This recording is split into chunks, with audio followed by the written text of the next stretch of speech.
Ya, mari kita dengar dan saksikan kata sambutan dari Sekretaris Umum BMPT KKI mewakili Ketua Umum BMPT KKI Dr. Erastus Sabdono, Magister Teologi. Dipersilakan kepada Bapak Stefri Indra Lumintang.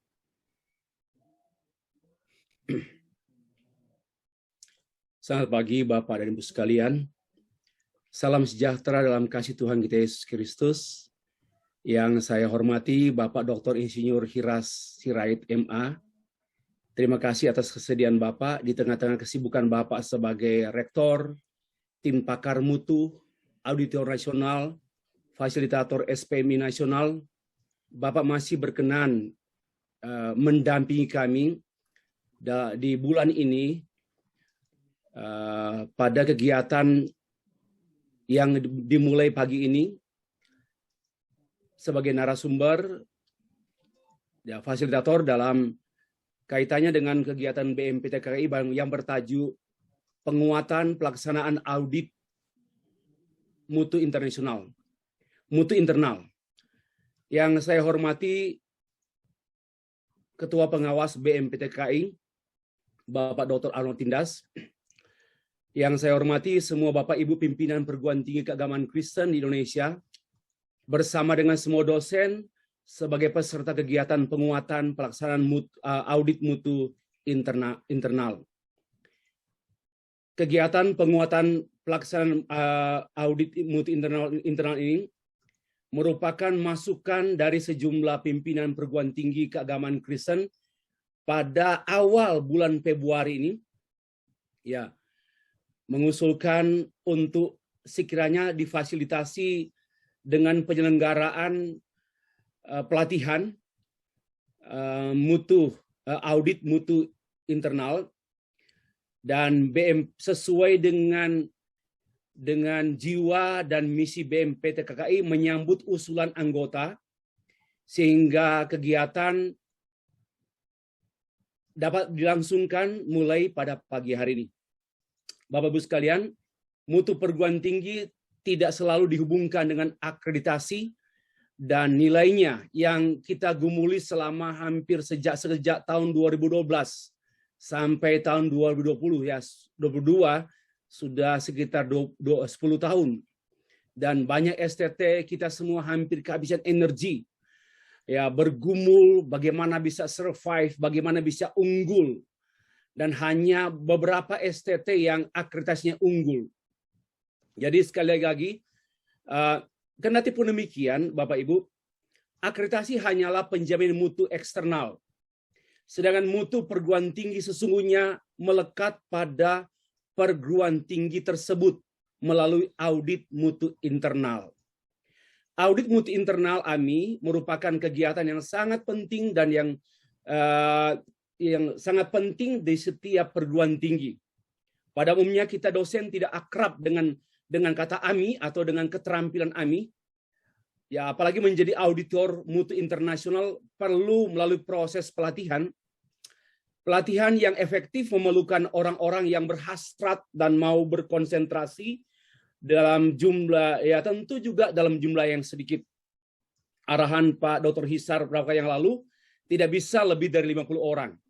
Untuk itu kita membuat kegiatan pada hari ini. Sebenarnya kegiatan kita pelatihan berlangsung nanti tanggal 23 sampai tanggal 25 Maret dalam bentuk pelatihan calon auditor AMI.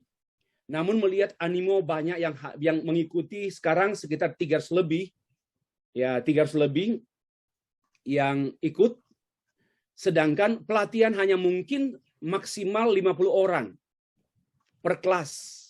Ya, jadi kami merancang ulang, kemudian nanti menata ke depan, setidaknya semua perguruan tinggi terjangkau. Bapak Ibu yang dikasih Tuhan, ya untuk itu kegiatan pada hari ini merupakan pemanasan sekaligus penyaringan untuk kegiatan pelatihan calon auditor AMI pada yang seyogyanya akan berlangsung pada tanggal 23 sampai tanggal 25 Maret bulan ini. Ya, kiranya penguatan pelaksanaan audit mutu internal yang berlangsung hari ini dan besok membuat semua kita peserta menjadi bergairah. Bergairah untuk melanjutkan perjalanan sampai menjadi auditor dan sampai menolong sekolah-sekolah tinggi teologi kita. Akhirnya selamat berwebinar. Tuhan memberkati kegiatan kita hari ini. Terima kasih. Saya kembalikan kepada Pak Alvin. Baik, terima kasih Pak Stefri untuk memberikan kata sambutan mewakili Ketua Umum BMPT KKI, Dr. Erastus Sabdono, MPH. Sebagai informasi, Bapak Ibu sekalian, webinar penguatan pelaksanaan audit mutu internal ini akan diadakan selama 2 hari, yaitu pada tanggal 11 hingga 12 Maret 2022, mulai dari pukul 9 hingga pukul 11.30 waktu Indonesia Barat. Dan saya ingin memberitahukan bahwa link ID dan passcode yang digunakan pada hari ini juga adalah link ID dan passcode yang sama dengan yang akan digunakan pada esok hari. Lalu materi dan sertifikat akan dikirimkan kepada Bapak Ibu sekalian paling lambat 1 minggu setelah kegiatan ini berakhir. Untuk sertifikat akan diberikan bagi mereka yang mengikuti kegiatan ini secara penuh, secara 2 hari berturut-turut. Untuk mengetahui penuh atau tidaknya, aplikasi Zoom ini mempunyai fasilitas sehingga kita bisa memeriksa siapa saja yang mengikuti kegiatan ini dari awal dengan hingga akhirnya, tanpa Bapak Ibu memberitahukan kepada kami di kolom chat. Saya akan memperkenalkan narasumber kita pada hari ini. Beliau adalah Dr. Insinyur Hisar Sirait MA. Beliau merupakan lulusan S1 Ekonomi Pertanian Agribisnis dari IPB, S2 dari International Trade Philippines, dan S3 Ekonomi Pembangunan EPB. Beliau adalah rektor dari Institut Bisnis dan Informatika PIKIANKI. Dia adalah tim pakar mutu pada LL Dikti Wilayah 3. Beliau juga fasilitator SPMI Nasional Kemendikbudristek. Dan beliau juga merupakan auditor SPMI Nasional. Dan mari kita sambut Bapak Hisar Sirait. Waktu dan tempat dipersilakan untuk sesi pertama selama 45 menit terlebih dahulu, Bapak. Baik, Ibu Bapak sekalian yang bersuka cita, izin saya menyampaikan beberapa buah-buah pemikiran saya terkait dengan apa yang harus kita lakukan untuk bisa merespon apa yang terjadi pada saat ini. Ibu Bapak, saya punya ada 3 agenda. Pada nanti agenda pertama saya akan menyampaikan pengantar saja untuk saling menguatkan dan mengingatkan kita bersama apa yang harus kita lakukan ya terkait dengan kepastian setiap pengelola perguruan tinggi itu melaksanakan penjaminan mutu baik itu internal dan eksternal. Kemudian yang kedua khusus untuk bagaimana manajemen SPM itu kita laksanakan. Pada bagian yang ketiga dalam manajemen SPM itu, Ibu Bapak sekalian, kita sudah memahami sekali kita harus melaksanakan evaluasi pelaksanaan standar. Dan pemerintah dalam hal ini melalui peraturan ya, Menteri yang menggunakan Permeristek Dikti 62 tahun 2016 menyatakan bahwa evaluasi pelaksanaan standar itu dilakukan melalui kegiatan AMI. Dalam rangka itulah Ibu Bapak sekalian akan kembali kita saling mengingatkan. Ketika kita melakukan AMI itu, kita harus menguatkan tata kelolanya ya. Dan nanti bagian yang penutup. Siapapun sebagai penyelenggara pendidikan tinggi, siapapun sebagai pengelola perguruan tinggi, bahwa ada 4 tantangan yang harus segera kita respon. Kita harus mempersiapkan seluruh elemen yang ada di dalam penyelenggaraan pendidikan tinggi dan pengelolaan perguruan tinggi. Ini tantangannya Bapak Ibu. Tantangan yang pertama sudah kita alami Bapak Ibu. Ini bagian saya buat saya buat adalah sebelumnya sebelum ada COVID pun sebetulnya ketika saya mendengar ada COVID di luar negeri saya sudah mengkonstruksi pemikiran saya apa yang harus kita pastikan ketika kita mengelola perguruan tinggi di era-era Kalau ada nanti ada COVID itu semakin merajalela. Ternyata betul Bapak Ibu. Pengelolaan perguruan tinggi di era COVID-19 ini berubah secara drastis. Kita sudah melaksanakan itu semua Bapak Ibu. Kita tidak terbiasa dengan pembelajaran dengan menggunakan digitalisasi. Sekarang mau tidak mau, suka tidak suka, siap tidak siap, kita telah melaksanakan itu. Dan mungkin juga akan kita laksanakan ke masa-masa yang akan datang.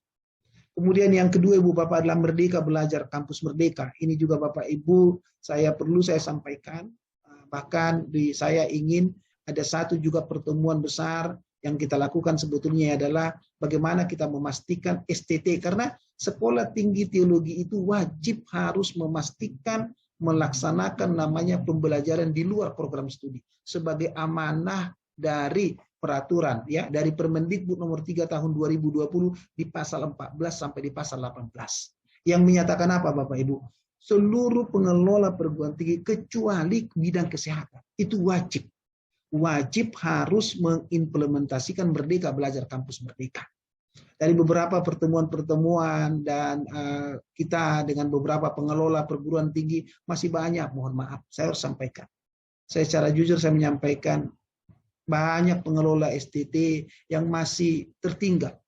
Bagaimana kita memastikan Merdeka Belajar Kampus Merdeka itu terimplementasikan dengan baik. Padahal Ibu Bapak sekalian, saya tahu persis semua pengelola STT itu sudah melaksanakan sebetulnya yang namanya Merdeka Belajar Kampus Merdeka. Tidak ada satupun pengelola perguruan tinggi STT Ibu Bapak sekalian yang tidak nih Bapak Ibu, yang tidak menyelenggarakan yang namanya para calon lulusannya itu harus ada satu program live in di masyarakat, berinteraksi dengan masyarakat. Bahkan saya tahu persis kenapa banyak pengelola perguruan tinggi yang masa studinya selalu tidak bisa optimal sesuai yang diminta oleh akreditasi kita. Karena apa? Karena ada satu masa 1 tahun di mana mahasiswa kita sebelum dia lulus dia harus betul-betul live in di masyarakat. Nah itu maksudnya Merdeka Belajar. Tapi persoalannya sekarang adalah apakah Merdeka Belajar itu telah ada tidak payungnya di perguruan tinggi kita masing-masing? Apakah sudah ada kebijakannya? Apakah sudah ada pedomannya? Apakah sudah ada prosedurnya? Apakah sudah ada ketentuan-ketentuan yang mengatur tentang Merdeka Belajar itu? Dan apakah Merdeka Belajar itu telah dimasukkan dalam kurikulum perguruan tinggi? Ini Bapak Ibu. Karena Ibu Bapak sekalian, bukti sahih kita menyatakan bahwa pengelola perguruan tinggi itu telah melaksanakan Merdeka Belajar Kampus Merdeka jikalau kurikulumnya itu Bapak Ibu telah mengakomodir kebijakan implementasi Merdeka Belajar Kampus Merdeka. Itu baru di kurikulumnya Bapak Ibu. Kurikulum itu harus dilaksanakan, maka perlu yang namanya Bapak Ibu penjaminan mutu. Ini yang saya sangat khawatir Bapak Ibu di kita semua pengelola perguruan tinggi STT. Oleh karena itu saya selalu menggagas, ayo kita boleh melakukan webinar ya secara rutin setiap bulan. Ya kami sekarang mencoba ya Ibu Bapak sekalian, saya berbagi apa yang saya tahu. Saya berbagi apa yang saya pahami tentang bagaimana pengelolaan perguruan tinggi. Ini adalah ladang pelayanan saya untuk Ibu Bapak sekalian. Saya selalu menginspirasi Ibu Bapak, ayo kita bersama-sama. Kalau tidak Bapak Ibu kita terlambat. Ini adalah wajib bagi kita. Amanah peraturan perundang-undangan Ibu Bapak ya. Jadi bagaimana kita memastikan Merdeka Belajar Kampus Merdeka itu telah Ibu Bapak jadikan menjadi sebuah peta jalan pengembangan perguruan tinggi kita itu tidak terlepas dari implementasi Merdeka Belajar Kampus Merdeka. Yang nomor 3 Bapak Ibu, tantangan kita sekarang adalah bagaimana Ibu Bapak memastikan penjaminan mutu internal. Seperti yang disampaikan oleh Bapak Stevi tadi Bapak Ibu, di persoalan kita. STT kebanyakan saya sangat sependapat dan tadi mengiyakan bahkan mengaminkan sebetulnya. Persoalan STT itu sebetulnya adalah bagaimana kita memastikan penjaminan mutu internalnya itu telah dilaksanakan dengan baik, secara optimal, secara konsisten, dan itu ada satu komitmen penuh bagi kita sehingga pada gilirannya nanti Bu Bapak sekalian kita akan bisa masuk dalam era penjaminan mutu eksternal. Mohon maaf kalau boleh saya memberikan sedikit pandangan saya tentang hal ini. Banyak pengelola perguruan tinggi STT ini Bu Bapak sekalian selama ini tidak merasa pentingnya penjaminan mutu internal, pentingnya penjaminan mutu eksternal. Karena apa? Ibu Bapak sekalian, berbeda dengan kami yang non keagamaan ini. Ketika lulusan kami menjadi sarjana dan mereka akan mencoba masuk ke dunia kerja mereka, maka akreditasi itu menjadi sangat penting. Karena ukuran masyarakat tentang kualitas dari pengelolaan perguruan tinggi itu terlihat dari akreditasi. Ibu bapak sekalian kan berbeda. Saya tahu persis bagaimana pemahaman kita yang pengelola STT ini yang di bawah naungan sinode-sinode gereja-gereja itu lulusannya kan pasti akan diabsorb. Lulusannya pasti akan diterima oleh gereja-gereja. Tidak pernah barangkali ibu bapak misalkan lulusan dari katakanlah pendidikan tinggi keagamaan Kristen di bawah HKBP misalkan, akreditasinya harus dapat B ya, baru boleh jadi pendeta di HKBP. Tidak ada Bapak Ibu. Setiap lulusan STT HKBP, contoh Bapak Ibu begitu ya, belum terakreditasi misalnya gitu ya. Dulu itu kan pasti akan diterima menjadi pendeta di HKBP. Namun kan masalahnya Bapak Ibu, tantangan kita kan nggak sampai di sana.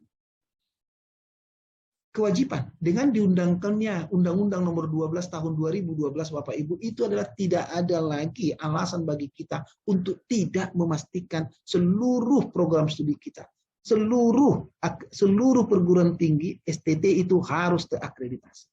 Karena undang-undang telah mensyaratkan itu Bapak Ibu. Perguruan tinggi hanya akan boleh mengeluarkan ijazah jikalau program studinya dan atau perguruan tingginya telah terakreditasi. Ibu bapak sekalian, undang-undang itu tahun 2012.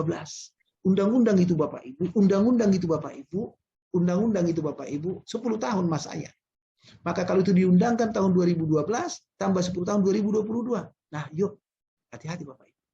Mohon maaf kalau kata hati bukan. Saya hanya mengingatkan Ibu Bapak.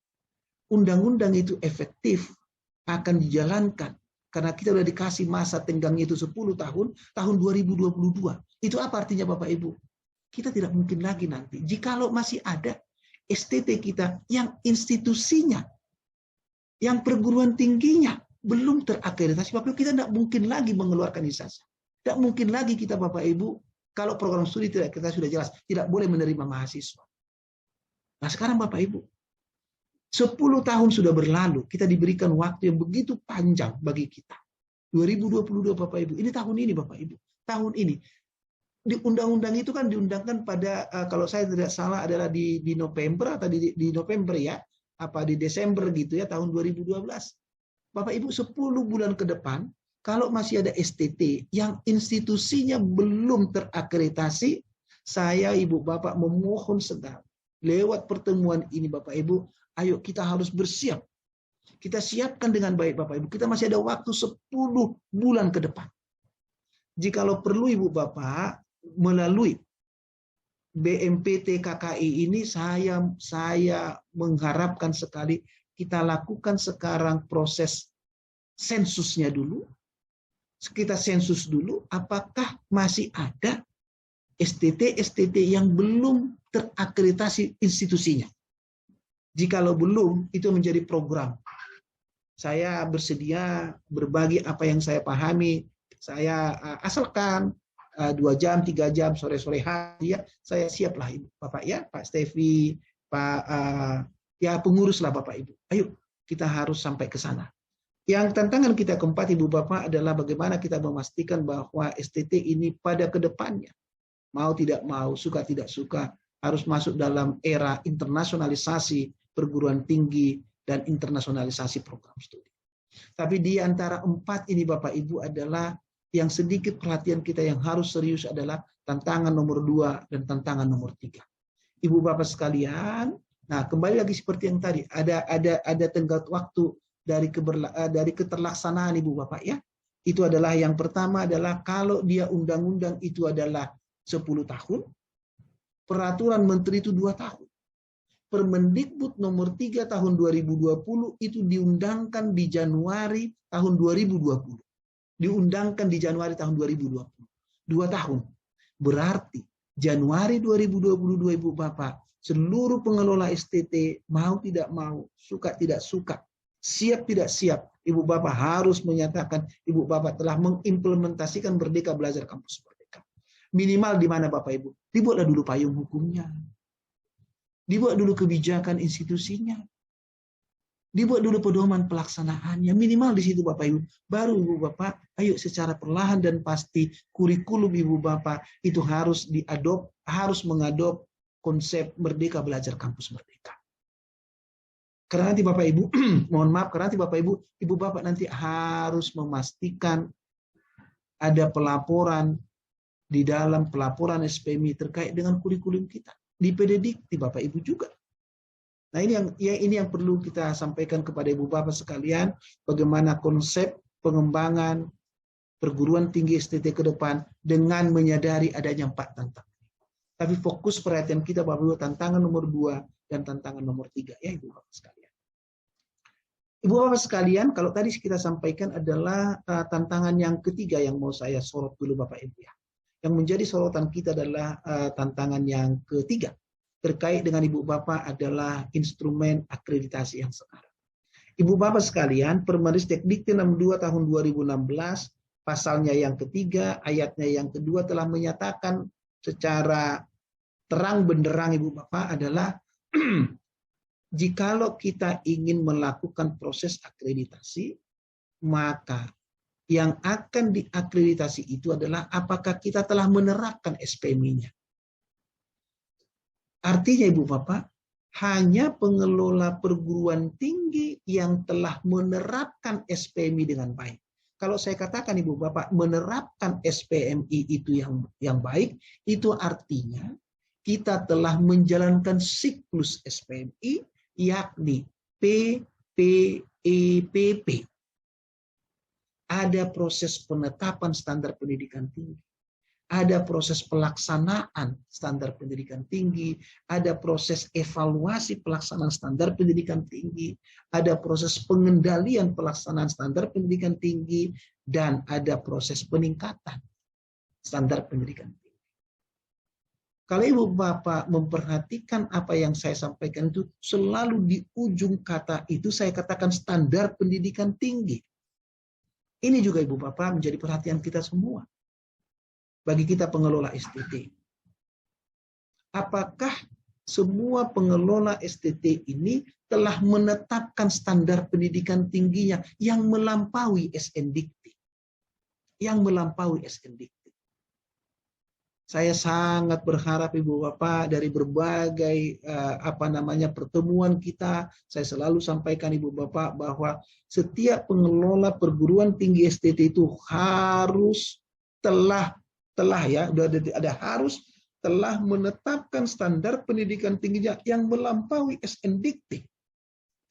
Baik secara kualitatif maupun secara kuantitatif dan mampu membawa daya saing perguruan tinggi tersebut, membawa daya saing program studi tersebut ke daya saing paling tidak di level nasional. Paling tidak di level nasional. Kalau Ibu Bapak telah menetapkan standar pendidikan tinggi itu di level nasional itu, kita berharap bisa mendapatkan poinnya adalah baik sekali. Ibu Bapak sekalian, kalau kita sanggup sampai kepada daya saing internasional dan menerapkan inovasi-inovasi baru di dalam SPMI, kita berharap atas berkat Tuhan yang Maha Baik itu, kita bisa memperoleh unggul. Nah sekarang Ibu Bapak sekalian mohon kembali. Saya kembali Ibu Bapak mohon izin melalui kesempatan yang berbahagia ini menyampaikan kepada Ibu Bapak sekalian, tolong direview kembali standar pendidikan tingginya. Apakah telah melampaui SNDikti, baik secara kuantitatif maupun secara kualitatif. Secara kuantitatif artinya Ibu Bapak telah menetapkan jumlahnya melebihi 24 standar. Secara kualitatif maknanya kedalaman dan keluasan dari pernyataan isi kita, dari indikator capaian kita telah melampaui apa yang telah diatur di dalam Standar Nasional Pendidikan Tinggi seperti yang dituangkan dalam Permendikbud nomor 3 tahun 2020. Itu Bapak Ibu sekalian. Simpelnya seperti apa? Saya selalu sampaikan, simpel saja. Contoh saja Bapak Ibu. Katakanlah Ibu Bapak adalah di standar hasil penelitian misalkan. Salah satu contoh, tolong Ibu Bapak review kembali. Apakah di dalam pernyataan isi standar hasil penelitian dan di dalam indikator capaian standar hasil penelitiannya apakah telah distandarkan bahwa standar hasil penelitian itu nyata. Setiap hasil penelitian dosen itu telah dipublikasikan paling tidak di jurnal nasional yang terakreditasi. Itu namanya Bapak Ibu, saya katakan membawa daya saing nasional. Membawa daya saing nasional digambarkan oleh apa? Digambarkan oleh standarnya kita Bapak Ibu. Jikalau itu Bapak Ibu sudah kita laksanakan, maka nanti kelak tiba pada waktunya pemangku kepentingan eksternal, dalam hal ini Ban PT, datang kepada kita untuk meminta pertanggungjawaban kita atas bagaimana kita mengimplementasikan SPME itu melalui SPME. Melalui apa? Melalui yang namanya dengan kalau kita mau mengakreditasi perguruan tinggi kita, kita akan diminta pertanggungjawaban kita terkait dengan apa Bapak Ibu? IAPT 3,0. Yang memuat tentang apa? Dokumen yang terkait dengan laporan kinerja perguruan tinggi dan laporan evaluasi diri perguruan tinggi. Kalau program studi kita mau diakreditasi, kita Bapak Ibu menggunakan IAPT. Kita semua sudah paham. Yang mau saya pastikan Bapak Ibu adalah ketika Ibu Bapak mempersiapkan LKPS, mempersiapkan LIDPS, Ibu Bapak hampir 100%. Yang kita pertanggungjawabkan di dua instrumen Ibu Bapak sekalian adalah hasil dari luaran penerapan SPME-nya kita. Luarannya apa? Luaran dari PPEPP. Demikian Ibu Bapak sekalian. Jadi tolong Ibu Bapak dari perjumpaan kita ini, kembali kita nanti menelisik kembali bagaimana keberadaan penjaminan mutu yang telah kita lakukan. Saya katakan Ibu Bapak selalu Bapak Ibu ya. Nanti akan saya sampaikan juga ada 5 syarat, ada syarat perlu yang di dalamnya ada 5 hal yang harus kita penuhi ketika kita Ibu Bapak mau memastikan perguruan tinggi kita itu mendapatkan tiket untuk diakreditasi. Nanti akan saya jelaskan Bapak Ibu. Nah, saya mau menyatakan Bapak Ibu adalah nanti Ibu Bapak ketika Ibu Bapak mau mempersiapkan akreditasi program studi misalnya, akan selalu Bapak Ibu ada pertanyaan khusus tentang penjaminan mutu itu ada di kriteria 2. Jadi Ibu Bapak kan kita sudah paham semua Bapak Ibu ya. Instrumen akreditasi kita dulu namanya lah 7 standar, sekarang kan menjadi 9 kriteria. Menjadi 9 kriteria. Saya sudah berulang-ulang menyampaikan ini dan Ibu Bapak tentunya semua peserta webinar ini pun sudah memahami dengan baik 9 kriteria tersebut. Kriteria pertama ada bicara mengenai visi, misi, tujuan, dan strategi. Kriteria yang kedua itu bicara mengenai adalah tata pamo, tata kelola, dan kerjasama. Kemudian kriteria yang ketiga itu bicara mengenai mahasiswa. Kriteria yang keempat itu bicara mengenai sumber daya manusia. Kriteria yang kelima itu bicara mengenai keuangan, sarana, dan prasarana. Kriteria yang keenam bicara mengenai pendidikan. Kriteria yang ketujuh bicara mengenai penelitian. Kriteria yang kedelapan itu bicara mengenai pengabdian kepada masyarakat, dan kriteria yang sembilan bicara mengenai luaran dan capaian perguruan tinggi. Hal yang sama untuk program studi.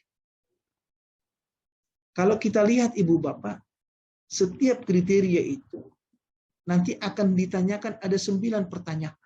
Kecuali kriteria 1 dan kriteria 9. Kriteria 1 itu Bapak Ibu itu hanya menanyakan 7 pertanyaan. Dan kriteria 9 itu menanyakan 6 pertanyaan. Pertanyaan-pertanyaan itu Bapak Ibu dimulai dengan latar belakang, kebijakan, standar perguruan tinggi dan strategi pencapaian, IKU, IKT, evaluasi pencapaian, penjaminan mutu, kepuasan pengguna, dan simpulan. Ibu Bapak sekalian saya fokus dulu sekarang pertanyaan yang ke-7 yaitu penjaminan mutu. Di situ Ibu Bapak dipastikan sekali. Untuk setiap kriteria itu kita diminta pertanggungjawaban kita apakah standar yang diatur dalam setiap kriteria itu telah di PPEPP-kan. Itu Bapak Ibu. Telah di PPP-kan. Sebagai contoh Mas Ibu, di kriteria yang kedua itu bicara mengenai tata pamo, tata kelola, dan kerjasama. Di sana Ibu Bapak harus memastikan ketika Ibu Bapak nanti akan mempertanggungjawabkan kriteria yang kedua itu, Ibu Bapak harus memastikan Ibu Bapak telah menetapkan standar standar yang mengatur tentang apa? Mengatur tentang tata boga. Yang mengatur tentang apa? Kepemimpinan. Yang mengatur tentang apa? Pengelolaan. Yang mengatur tentang apa? Penjaminan mutu. Yang mengatur tentang apa? Kerjasama.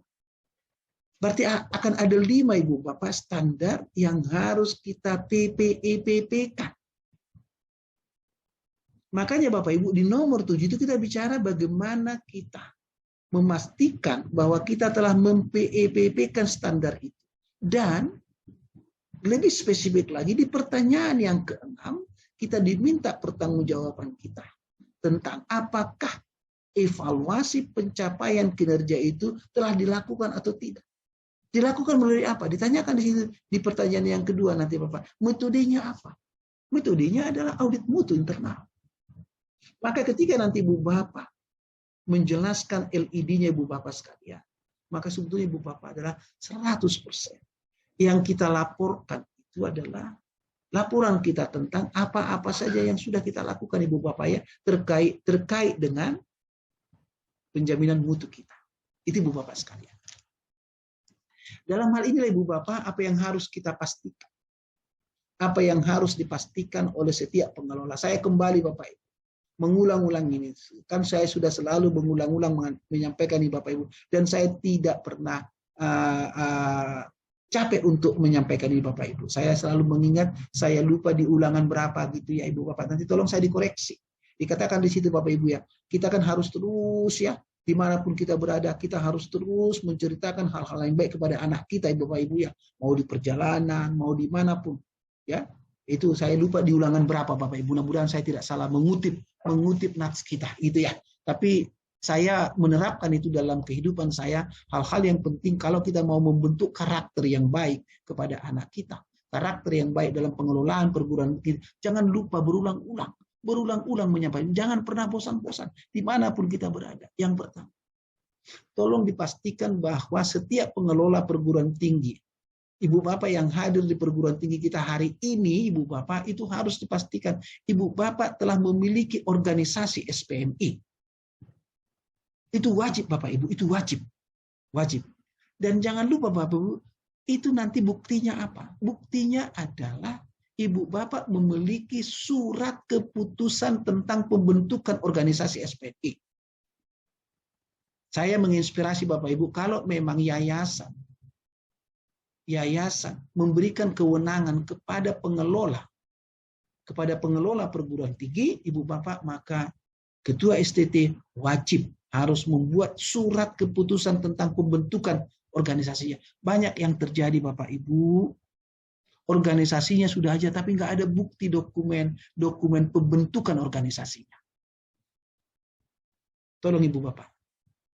Organisasi SPMI itu menurut Permendikti 62 tahun 2016 dinyatakan Bapak Ibu, bisa Ibu Bapak pilih unit khusus, embedded, atau kombinasi. Dan Ibu Bapak sekalian, tolong nanti dipastikan.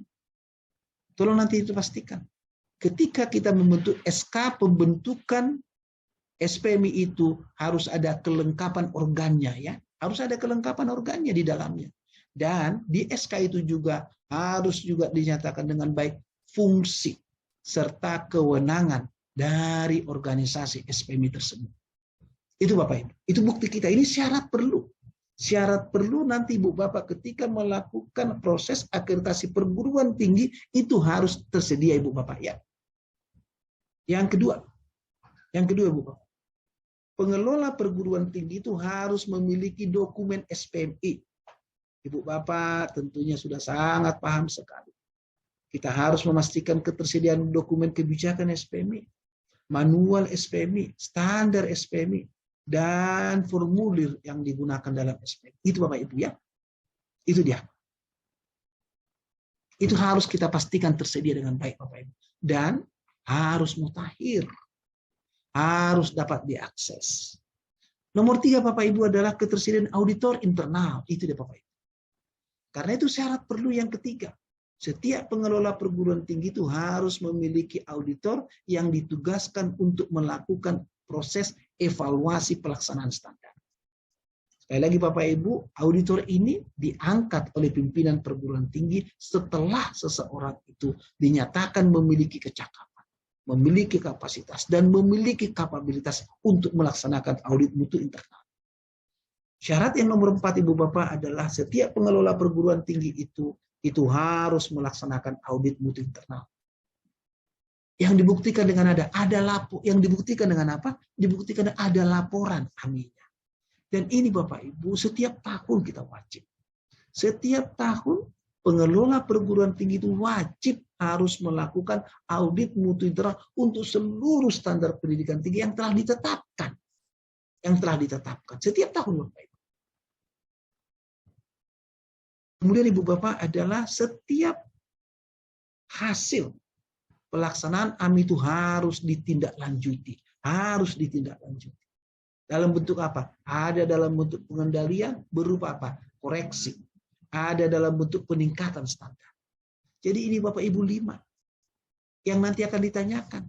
Jikalau Ibu Bapak nanti hanya bisa memastikan Ibu Bapak ya, memastikan nih, hanya ada nomor 1 dan ada nomor 2, nilainya Ibu Bapak itu kurang dari 2. Maka Ibu Bapak tidak terakreditasi. Kalau hanya nomor 1 dan nomor 2 Bapak Ibu. Syaratnya adalah harus lebih dari 2. Harus lebih dari 2. Ibu Bapak ya. Maka oleh karena itu Bapak Ibu, saya selalu menginspirasi semua sahabat-sahabat pengelola STT itu untuk memastikan ada auditor internal. Namun janganlah auditor internal Anda. Haruslah dipastikan Ibu Bapak memiliki seseorang, paling tidak ada 1 auditornya, yang telah mengikuti pelatihan dan yang telah diangkat oleh pimpinan. Paling tidak 1 Bapak. Kalau kita Ibu Bapak itu syaratnya ini terpenuhi, kita bisa masuk nanti pada kategori baik. Itu adalah C yang dulu. Kalau Ibu Bapak mau baik sekali, Ibu Bapak itu harus memastikan kelima-lima itu. Dan standar pendidikan tinggi yang Ibu Bapak sudah tetapkan itu harus melampaui SNDIKT. Harus melampaui SNDIKT Bapak Ibu ya. Dan jika Ibu Bapak mau unggul, 5 yang saya sebut itu harus terpenuhi dan Ibu Bapak menetapkan standar diktinya melampaui SNDIKT dan telah menerapkan SPMI berbasis risiko atau inovasi lain. Itu Bapak Ibu syaratnya. Jadi Bapak Ibu kalau kita ingin memperoleh akreditasi Bapak Ibu untuk pengelola perguruan tinggi kita, ayo kita pastikan yang 5 hal ini Bapak Ibu. Ya, 5 hal ini. Jangan hanya nomor 1 dan nomor 2 Bapak Ibu. Kalau hanya nomor 1 dan nomor 2, Ibu Bapak belum terakreditasi ya, belum terakreditasi. Hal yang sama Bapak Ibu untuk pengelola UPPS. Nah, Ibu Bapak sekalian, saya perlu menyampaikan kepada Bapak Ibu ya, karena STT itu kalau Ibu Bapak STT gitu ya, berarti Ibu Bapak kan UPPS-nya adalah perguruan tingginya. UPPS-nya adalah perguruan tingginya. Maka nanti persyaratan yang diperlukan untuk pengelola UPPS itu akan sama dengan apa yang ada tadi dijelaskan atau tersurat di persyaratan bagi pengelola perguruan tingginya ya. Pengelola perguruan tingginya. Ini Bapak Ibu. Ada dokumen legal pembentukan unsur pelaksana. Nah, jadi kalau Ibu Bapak hanya kalau Ibu Bapak STT hanya memiliki prodi, tidak memiliki fakultas, maka yang diminta di UPPS itu akan sama dengan apa yang Ibu Bapak miliki di STT-nya ya. Misalnya seperti apa? Bukti dokumen legal pembentukan unsur pelaksana penyiaran mutu. Itu berarti adalah apa? Organisasi SPMI di STT, di level STT ya, bukan di program studi. Ketersediaan dokumen mutu, berarti yang Ibu Bapak tetapkan di STT. Terlaksananya siklus penjaminan mutu di level STT. Adanya bukti sahih efektivitas pelaksanaan penjaminan mutu di STT. Itu Ibu Bapak. Karena Ibu Bapak di STT tidak memiliki UPPS. Jadi Bapak Ibu, ini adalah satu pesan yang baik untuk kita. Kalau kita pengelola STT itu sebetulnya dimudahkan ketika kita mengakreditasi program studi kita. Karena apa? Karena UPPS kita sama dengan STT-nya kita. Ibu Bapak sekalian, apa yang harus kita pastikan ke depan ini dan harus segera kita laksanakan? Ada 3 hal yang selalu saya sampaikan Bapak Ibu. Pastikan Ibu Bapak pada saat ini setiap pengelola perguruan tinggi STT ini memiliki rencana implementasi. Yaitu apa? Harus tersedia peta jalan pengembangan penjaminan mutu. Harus ada tentang kebijakan pengembangan mutu di STT. Harus ada strategi rencana implementasinya. Dan harus dipastikan keterlibatan pemangku kepentingan. Semua terlihat dari mana adanya satu wujud komitmen penuh dari setiap pemangku kepentingan untuk terlibat di dalam implementasi penjaminan mutu. Itu Bapak. Itu kita pastikan dulu Bapak. Jadi organisasi penjaminan mutu yang Ibu sudah punya, yang Ibu Bapak telah miliki itu harus memiliki peta jalan pengembangannya Bapak Ibu ya. Harus ada peta jalan pengembangan. Setidak-tidaknya Bapak Ibu seperti apa? Ya Ibu Bapak harus punya renstra. Tapi kalaupun Ibu Bapak tidak menyusun renstra, tidak apa-apa. Yang penting ada peta jalannya. Ada milestone capaian kita dari konsep penjaminan mutunya. Yang kedua Bapak Ibu adalah harus ada kepastian pelaksanaan penjaminan mutu. Kepastian pelaksanaan penjaminan mutu terlihat dari mana Pak? Bukti sahih berupa dokumen-dokumen yang menunjukkan kita telah melaksanakan penetapan, telah melaksanakan pelaksanaan, telah melaksanakan evaluasi pelaksanaan, telah melaksanakan pengendalian pelaksanaan, dan telah melaksanakan peningkatan standarnya. Itu Bapak Ibu. Oleh karena itu Bapak Ibu, kita diharapkan untuk memastikan ada proses monitoring, ada proses evaluasi, dan ada proses pengendalian. Yang dilakukan itu secara struktur, selalu ditindaklanjuti apapun yang sudah kita lakukan dalam proses evaluasi itu, dan untuk memastikan adanya keberlanjutan di dalam proses penjaminan mutu yang kita lakukan di setiap STT. Ini Bapak Ibu. Konsep ini Bapak Ibu yang harus selalu kita siarkan. Kita siarkan di seluruh STT, kita siarkan di gunung-gunung, kita siarkan di padang-padang, begitu Bapak Ibu ya. Sehingga Ibu Bapak sekalian akan terciptalah proses internalisasi di dalam setiap pemangku kepentingan itu, bahwa penjaminan mutu telah menjadi persyarat penting kalau kita mau survive. Itu Bapak Ibu sekalian. Ibu Bapak sekalian, nanti ketika Ibu Bapak akan melakukan evaluasi pelaksanaan standar dikti, berarti Ibu Bapak akan melakukan namanya dengan AMI ya. Maka nanti ketika melaksanakan AMI itu ada pihak-pihak yang terlibat di dalamnya. Salah satu pihak yang terlibat di dalamnya adalah auditor, yaitu orang yang melaksanakan AMI, dan auditi, orang yang diaudit ya. Jadi auditor itu orang yang akan mengaudit, auditilah orang yang diaudit. Oleh karena itu Bapak Ibu perlu ada kesepahaman kita. Pemahaman kita bersama tentang bagaimana kita melaksanakan AMI agar supaya pelaksanaan AMI itu Ibu Bapak akan optimal untuk mencapai tujuan pelaksanaan AMI itu sendiri. Yang pertama Bapak Ibu, nanti jikalau Ibu Bapak ditugaskan Ibu Bapak ya, ditugaskan melakukan AMI, tolong diingat. Pelaksanaan AMI yang kita lakukan itu bukan mencari kesalahan. Bukan mencari kesalahan, bukan mencari kelemahan, bukan. Maka selalu saya sampaikan, auditor yang baik itu adalah auditor yang memaknai. Kalau Ibu Bapak pernah mendengar atau sudah melaksanakan yang namanya SWOT analysis, terdiri dari kata strength, weakness, opportunity, dan threat. Itu Bapak Ibu, saya katakan weakness di sana itu mohon jangan dimaknai dengan kelemahan. Mohon jangan dimaknai dengan kekurangan. Tetapi weakness itu sebagai seorang auditor, itu harus memaknai kepada things to improve. Sesuatu yang dapat kita bantu. Sesuatu yang dapat kita fasilitasi. Supaya dia bertumbuh. Supaya dia berkembang. Itu Bapak. Oleh karena itulah Ibu Bapak nanti ketika melakukan AMI ini, bagi Ibu Bapak yang telah mengikuti pelatihan yang saya lakukan, ini slide saya tidak pernah berubah ini Bapak Ibu. Dan ini menjadi salah satu etika auditor yang nanti akan kita pelajari lebih detail lagi ya pada saat pelatihan. Yang pertama adalah Ibu Bapak, ketika melakukan AMI, mohon proses pelaksanaan AMI tidak dilaksanakan dalam nuansa interogasi. Ibu Bapak tidak boleh hadir di sana menjadi interrogator. Kalau Ibu Bapak menginterogasi, Ibu Bapak kalau kembali mengingat bagaimana proses yang dilakukan di dalam kepolisian atau yang namanya interogasi kan berarti apa? Kita telah menempatkan seseorang itu pada pihak yang salah. Kita harus menginterogasi dia.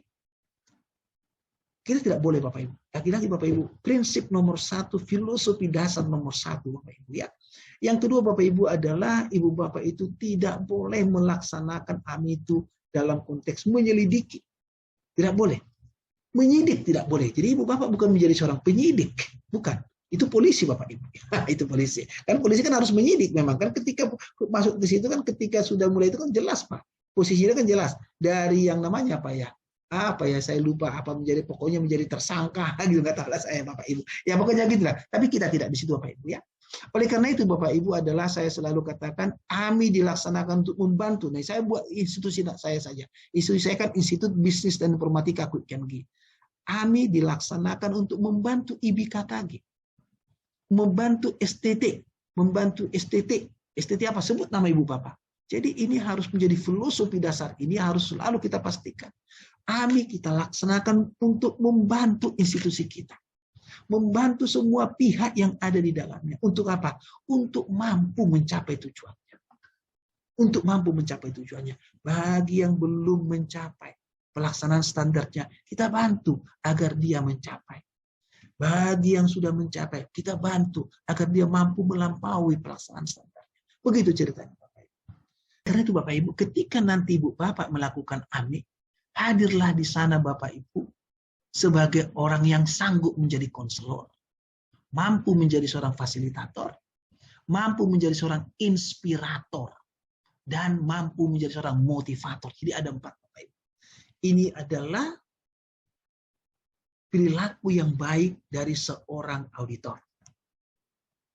Yaitu apa? Harus mampu menjadi seorang konselor, harus mampu menjadi seorang fasilitator, harus mampu menjadi seorang inspirator, dan harus mampu menjadi seorang motivator. Oleh karena itu Bapak Ibu, jangan sampai Ibu Bapak menjadi seorang auditor, tapi tidak menjadi teladan. Tidak menjadi teladan. Tidak mungkin Bapak Ibu contoh, Ibu Bapak mengaudit yang namanya dengan program studi. Ketika Ibu Bapak mau mengaudit perencanaan pelaksanaan dalam standar proses pembelajaran, gitu Ibu Bapak ya. Ada Bapak mengaudit, apakah pernyataan isinya demikian? Ketua program studi berkewajiban memastikan setiap dosen, baik secara mandiri maupun kelompok, merancang, merumuskan, dan menyusun RPS sesuai dengan ketentuan yang ditetapkan oleh perguruan tinggi. Itulah pernyataan isi kita. Pernyataan isi itu menjadi standarnya kita. Standarnya apa kalau demikian? Berarti ada standarnya apa? Di STT kita itu dosen itu harus merancang, merumuskan, dan menyusun RPS. Ibu Bapak kan harus audit itu. Apakah betul dosen telah merancang, merumuskan, dan menyusun RPS-nya? Coba Ibu Bapak bayangkan. Jikalau auditor, ternyata auditor yang ditugaskan itu adalah dosen yang belum merancang, merumuskan, dan menyusun RPS-nya. Itu Bapak Ibu ya. Bagaimana dia bisa menjadi inspirator? Bagaimana dia bisa menjadi motivator kepada siapa? Kepada si auditinya. Kalau dia sendiri tidak bisa menjadi teladan. Oleh karena itu Bapak Ibu, saya selalu katakan, perbanyaklah auditor di setiap kampus kita masing-masing. Semakin banyak dosen yang menjadi auditor. Oh ya, auditor itu tidak harus hanya dosen Bapak Ibu ya. Paling tidak tenaga kependidikan. Tendik pun bisa menjadi auditor, bukan didominasi oleh dosen. Dosen dan tendik boleh menjadi auditor asalkan mereka telah dinyatakan cakep, dinyatakan kapabel, dinyatakan memiliki kapasitas untuk menjadi seorang auditor. Itu Bapak Ibu. Balik ke yang tadi Bapak Ibu. Maka Ibu Bapak, Itu kita harus mampu menjadi 4 hal yang saya sampaikan tadi. Sehingga Bapak, kalau 4 itu kita penuhi atas berkat Tuhan, maka Ibu Bapak akan mampu menjadi orang yang bisa menemukan ruang-ruang perbaikan. Menemukan ruang-ruang perbaikan loh Bapak. Bukan menemukan ruang-ruang kelemahan. Bukan menemukan ruang-ruang kesalahan si audit, bukan. Makanya Ibu Bapak selalu saya katakan, audit mutu internal itu bukan untuk menilai kinerja dari si audit, bukan. Bukan menilai kinerja, tapi apa? Meningkatkan kinerja. Ini yang harus selalu Ibu Bapak pastikan. Ketika Ibu Bapak akan menjadi seorang auditor. Dan pimpinan perguruan tinggi harus memaknai ini dengan baik. Yaitu apa Ibu Bapak? Maknailah audit mutu internal itu adalah sebagai kerangka kerja kita untuk mendorong peningkatan proses dari semua lini di tempat kita masing-masing, agar semua lini itu mencapai tujuannya masing-masing. Itu Bapak sekalian. Oleh karena itu, filosofi yang paling mendasar dari AMI yang harus nanti Ibu Bapak pahami itu adalah Ibu Bapak ditugaskan oleh pimpinan hanya untuk mengevaluasi cocok apa tidak, sesuai atau tidak. Itu Bapak Ibu ya. Bukan untuk melakukan yang nama assessment, penilaian, bukan. Makanya Ibu Bapak kita menggunakan kata audit mutu internal. Kalau ban PT, LAM gitu ya. LAM gitu Bapak ya. Itu adalah Ibu Bapak menggunakan kata assessment. Ada asesmen kecukupan, ada asesmen lapangan. Kata asesmen kan menilai. Menilai Bapak Ibu. Tapi kita menggunakan kata audit. Berarti kita menggunakan apa? Kata audit itu dimaknai dengan mencocokkan. Apakah yang sudah kita tulis di standar itu cocok nggak sih yang dengan dilaksanakan? Apakah yang dilaksanakan itu cocok nggak sih dengan tujuannya? Kan begitu aja Bapak Ibu. Maka Ibu Bapak sekalian, auditor itu adalah bukan sebagai evaluator Bapak Ibu ya. Tapi dia menjadi auditor, hanya mencocokkan saja.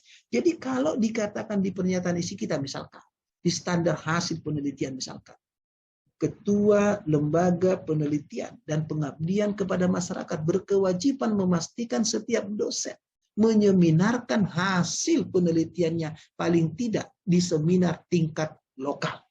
Berarti kita ditanya sekarang ke LPPM-nya, Pak, ada berapa sih dosen sekarang di STT? Oh, ada 28. Sudah berapa yang menyeminarkan hasil penelitiannya? Hanya ada 10 misalkan, 10 dosen. Pak, udah cocok tidak dengan apa yang sudah kita standarkan di STT kita? Nah, itu aja tugas kita, Bapak. Ibu Bapak tidak datang untuk menghakimi dia. Kenapa hanya 10? Ada masalah apa? Enggak boleh begitu, Bapak Ibu.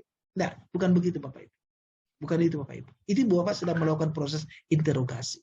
Ibu Bapak sedang dalam proses untuk mencari kesalahan tidak. Tetapi kita tanyakan. Ke 10, baru kita tanyakan hal-hal apa yang harus kita perbaiki dalam rangka untuk mendorong timbulnya kesadaran dosen, timbulnya keinginan dosen, timbulnya komitmen dosen agar mereka mau menyeminarkan hasil penelitian. Itu Bapak Ibu. Itu filosofi dasar. Itu nanti akan kita pelajari secara detail di dalam salah satu materi kita yang saya sebut dengan etika auditor ya, etika auditor. Berikutnya Bapak Ibu, tujuan audit mutu internal. Ini yang paling penting. Sudah saya katakan tadi Bapak Ibu. Ada 4 tujuan yang harus Ibu Bapak pastikan ya. Yang pertama adalah pastikan bahwa ketika Ibu Bapak melakukan AMI itu, apakah setiap unit pelaksana UPT ya, apakah setiap UPT itu ketika dia mengimplementasikan SPMI itu telah sesuai atau tidak dengan sasaran.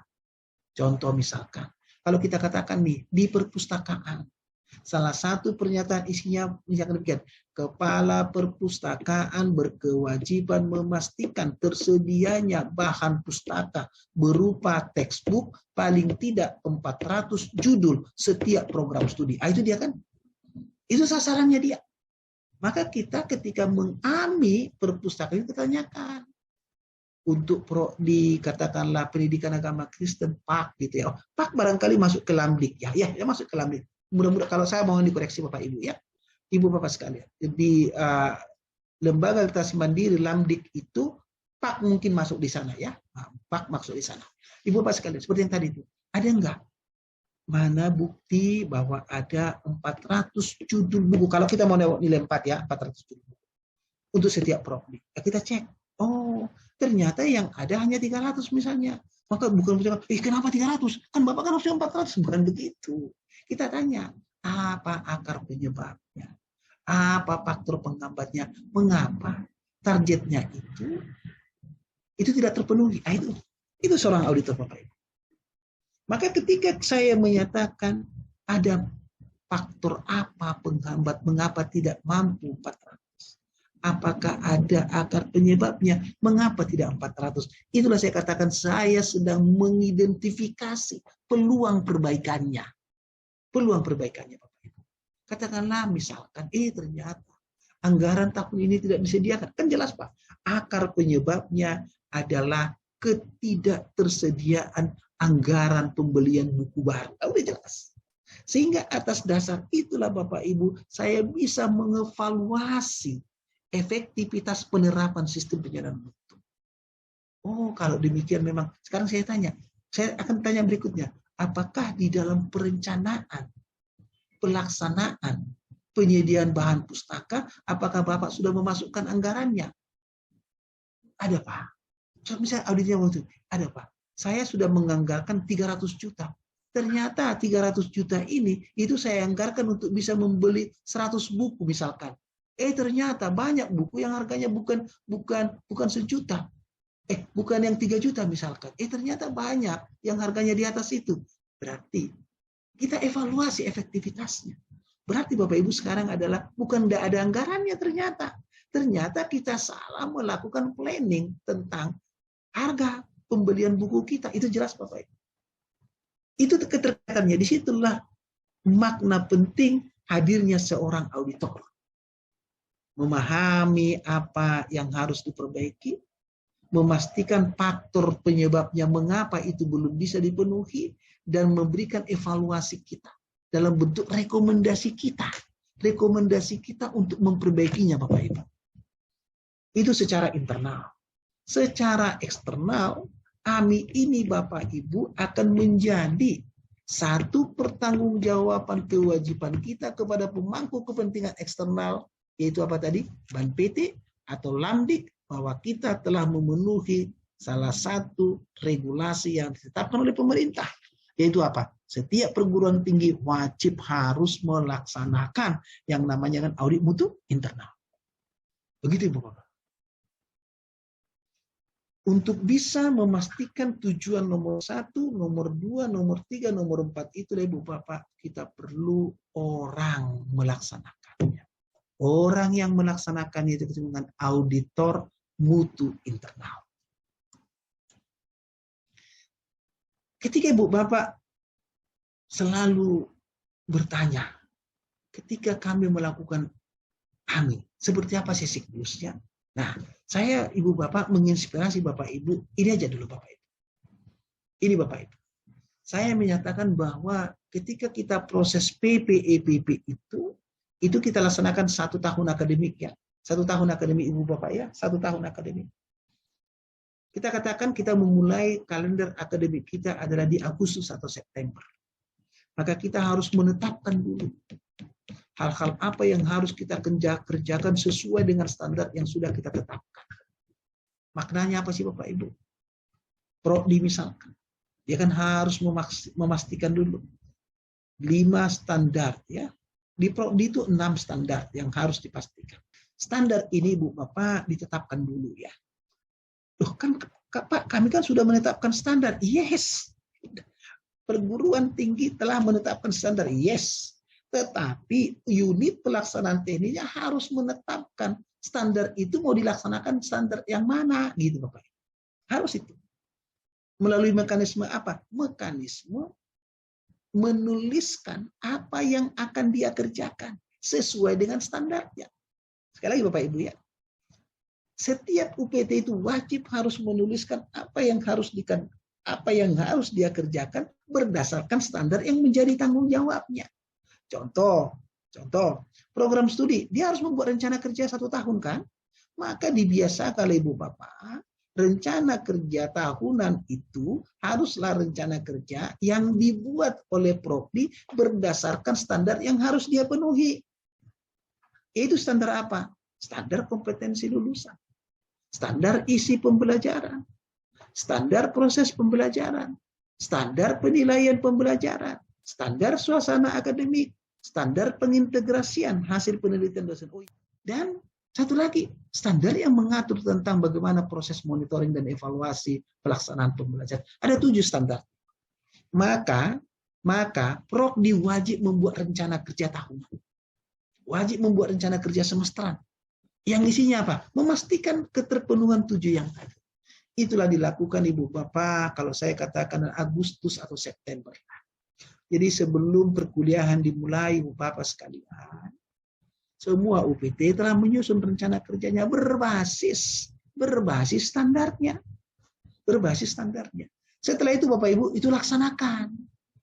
Lakukanlah proses pelaksanaan dalam satu tahun akademik kita, September sampai Juni, gitu kan? Ganjil dan genap kita laksanakan. Kita laksanakan September sampai Juni itu, kita monitoring juga, Bapak Ibu ya, dimonitoring ya, dimonitoring. Ingat Ibu Bapak, proses monitoring itu Ibu Bapak boleh lakukan dengan cara apa? Jangan lupa Bapak Ibu ya, setiap standar yang sudah kita tetapkan harus dilaksanakan. Setiap standar yang sudah dilaksanakan harus dimonitoring. Monitoring lewat apa? Ada Bapak Ibu, ada. Seperti yang saya katakan, selama proses pelaksanaan standar itu, kita wajib juga melakukan evaluasi. Namanya apa? Evaluasi diagnostik dan evaluasi formatif. Kalau dia sudah selesai, lakukan Bapak Ibu yang saya sebut namanya evaluasi sumatif. Nah, evaluasi sumatif. Nah, ketika Ibu Bapak melakukan dua proses evaluasi yang pertama saya katakan itu bagian dari monitoring. Dan saya selalu katakan Bapak Ibu, ketika sudah selesai semua proses perkuliahan yang kita lakukan, baik secara semesteran maupun secara tahunan, setiap unit pelaksana teknis wajib membuat laporannya. Ibu Bapak menyebut namanya laporan realisasi diri boleh. Ibu Bapak menyebutnya adalah laporan evaluasi diri boleh. Yang pasti apa? Setiap unit pelaksana teknis, Prodi yang Prodi, kepala perpustakaan yang kepala perpustakaan, kepala lembaga penjaminan mutu untuk di LPPM, kepala LPPM-nya wajib membuat laporan realisasi.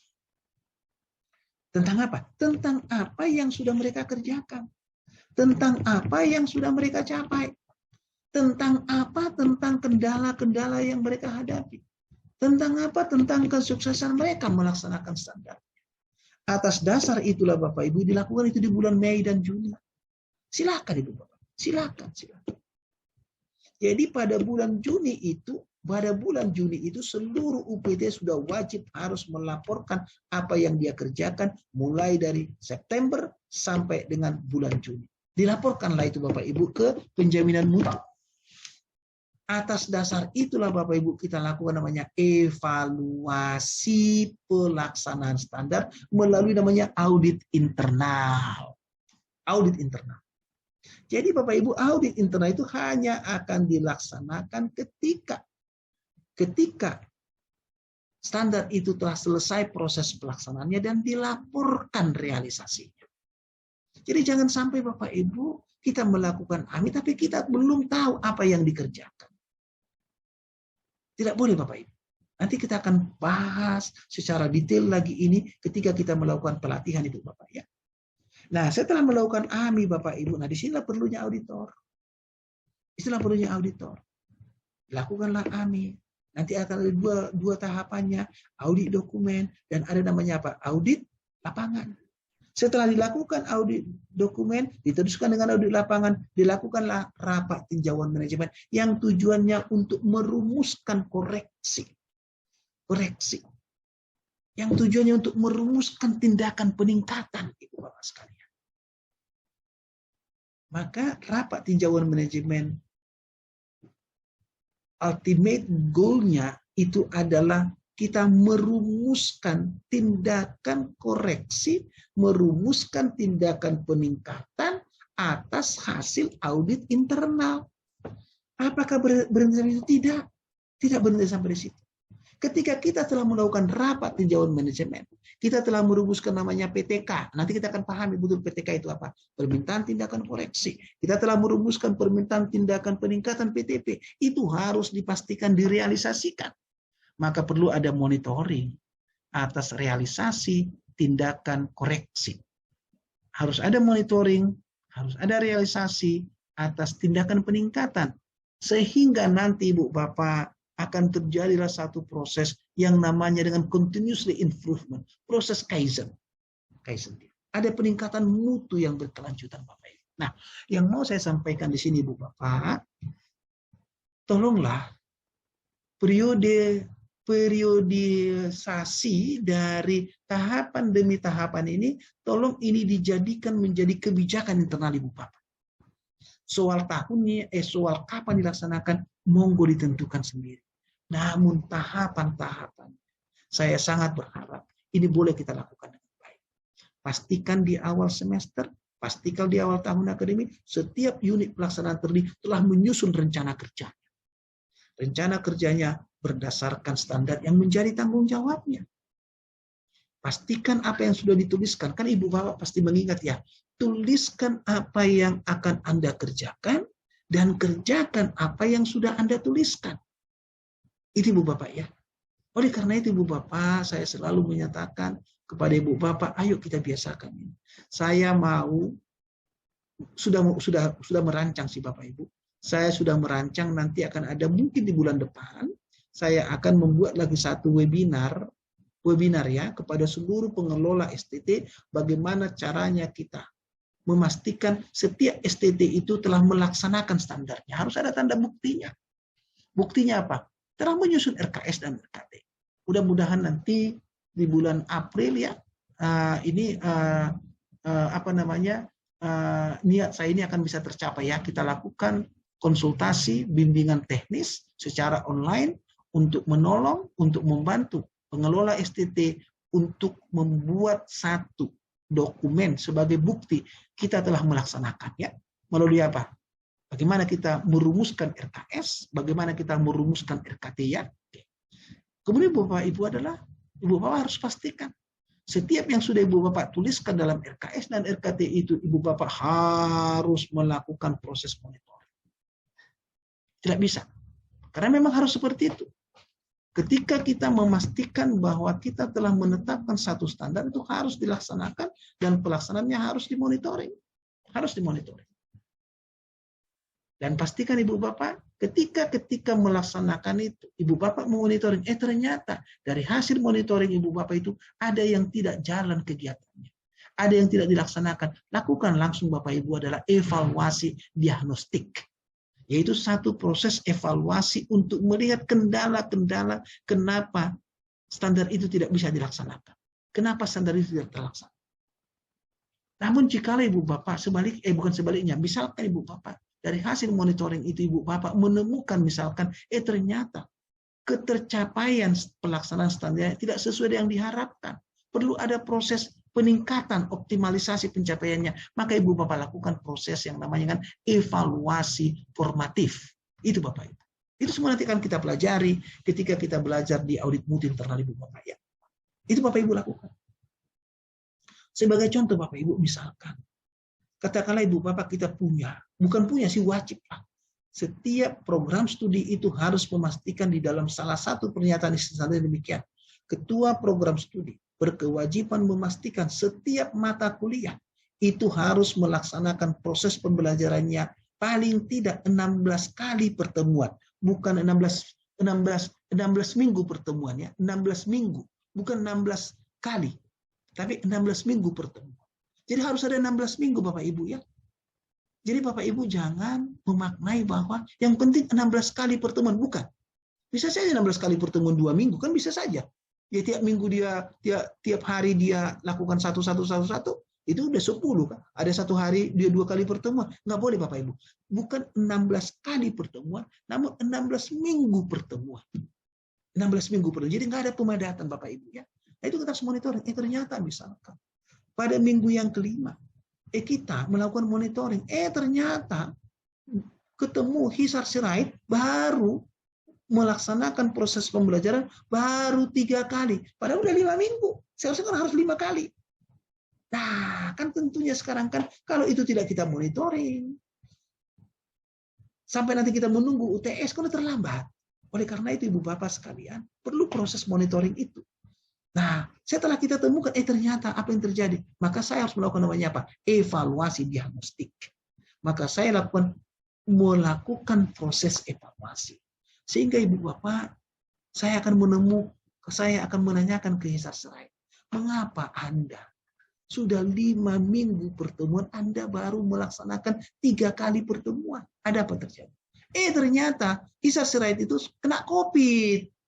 Ya nggak mungkin mengajar toh. Iya ya, nggak mungkin mengajar toh. Ya, maka kita harus segera buat rencana tindak lanjutnya, exit strateginya apa gitu. Jangan sampai nanti tinggal 2 minggu lagi kita melakukan UTS, Hisar Sirait baru hanya 3 kali. Kalau kita mengikuti itu, maka kan tambah 2 lagi kan dia hanya 5 kali. Sementara UTS 7 kali pertemuan. Maka perlu ada exit strateginya. Lakukanlah kuliah pengganti, KP. Nah, gitu Bapak Ibu. Coba Bapak Ibu, kalau kita tidak melakukan monitoring, kita menunggu dia sampai pelaksanaannya. Nah, UTS-nya kan udah terlambat Hisar Sirait-nya. Itu saya katakan Bapak Ibu, tolong nanti dipastikan ketika kita mengelola perguruan tinggi kita yang baik ini Bu Bapak, tolong dipastikan. Saya tidak menyarankan hanya monthly monitoring, bukan hanya weekly monitoring, tapi juga harus ada daily monitoring. Untuk apa? Untuk case-case yang betul-betul harus kita monitoring secara harian ya, secara harian. Itu Bu Bapak sekalian. Dan bagian yang terakhir Bapak Ibu Bapak harus melakukan evaluasi ya, melakukan evaluasi dengan audit internal. Itu Bapak Ibu yang nanti akan kita pelajari di dalam konsep pelaksanaan audit mutu internal. Nanti secara detailnya pada saat pelaksanaan saya akan menjelaskan lebih detail lagi terkait dengan ini dia, siklus AMI dan keterlibatan. Tapi nanti akan saya terangkan ini secara detail ketika nanti masuk dalam satu sesi yang saya sebut namanya seksi perencanaan pelaksanaan AMI ya. Oke, ini saya lewatin dulu Bapak Ibu. Nanti kita akan masuk ini di dalam konteks ketika kita pelatihannya. Ada jadi dari yang seperti ini sekarang saya pastikan kita harus memastikan itu ini yang terjadi. Ada 12 langkah. Nah, selalu orang bertanya, kenapa sih Pak Rektor itu selalu membuat 12? Kenapa tidak 11? Kenapa tidak 10 gitu ya? Saya kembangkan menjadi 12. Ada esensi dasarnya kenapa 12? Karena 12 adalah murid Tuhan Yesus. Ya, walaupun ada si Judas Iskariot itu ya, tapi ada 12 murid Tuhan Yesus. Maka angka 12 itu adalah angka, menurut hemat saya, angka yang diberkati rakyat. Maka saya selalu membuat angkanya kalau enggak 5, enggak 12. Itu Bapak Ibu ya. Oke, Ibu Bapak sekalian, itu yang